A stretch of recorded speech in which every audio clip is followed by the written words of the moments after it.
Hello అండి. గోధుమ పిండితో ఈ స్నాక్స్‌ని ఎప్పుడైనా ట్రై చేశారా? తప్పకుండా అయితే ఒకసారి ట్రై చేయండి. ఒక కప్పు బెల్లం అయితే తీసుకున్నానండి, బెల్లం తురుము. ఈ విధంగా ఒక కప్పు బెల్లం తురుము తీసుకున్న తర్వాత అదే కప్ తోటైతే ఒక కప్పు గోధుమ పిండి కూడా యాడ్ చేసుకోవాలండి. దాంట్లోకి ఇంకా 2, 3 స్పూన్లు అయితే పెరుగు కూడా యాడ్ చేసుకున్న తర్వాత కొంచెం వెనిలా ఎసెన్స్ కూడా వేసుకోవాలి. దాంట్లో హాఫ్ టీ గ్లాస్ అయితే కాచి చల్లార్చిన పాలు, అదేవిధంగా మిల్క్ పౌడర్ ఒక 2, 3 స్పూన్లు, తర్వాత pinch of salt, pinch of baking soda, pinch of baking powder కూడా యాడ్ చేసుకున్న తర్వాత 2, 3 స్పూన్లు అయితే నెయ్యి కూడా యాడ్ చేసుకొని మంచిగా విస్కర్ తోటి అయితే విస్క్ చేసుకోవాలండి. ఈ విధంగా కలుపుకోవాలి. మనకు బ్యాటర్ కన్సిస్టెన్సీ చూసారు కదా, ఈ విధంగా అయితే ఉండాలండి. ఈ విధంగా వచ్చిన తర్వాత పిండిని పక్కన పెట్టేసి పొంగనాల ప్యాన్ ఉంటుంది కదా, దాంట్లోకి అయితే కొంచెం కొంచెం ఆయిల్ అయితే ఫిల్ చేసుకొని ఈ విధంగా అయితే స్ప్రెడ్ చేసుకోవాలండి. పొంగనాల ప్యాన్ పెట్టే ముందు అయితే మనం బర్నర్ పైన అయితే ఫస్ట్ దోశ పెనం పైన పెట్టుకోవాలి. దీన్ని పొంగనాల ప్యాన్ అయితే దోశ పెనం పైన అయితే పెట్టుకోవాలండి.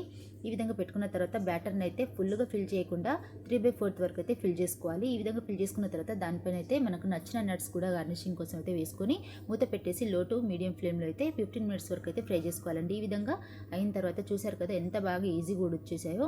చూసారు కదా ఎంత సాఫ్ట్గా, చాలా అంటే చాలా బాగుంటుందండి. పిల్లలకి స్నాక్స్ లాగా లేదంటే బ్రేక్ఫాస్ట్లో కూడా పెట్టొచ్చు. వీడియో నచ్చితే ప్లీజ్ లైక్ చేయండి, సబ్స్క్రైబ్ చేయడం మర్చిపోదండి. ఫ్రెండ్స్ అండ్ ఫ్యామిలీ మెంబర్స్కి షేర్ చేయండి. Thank you so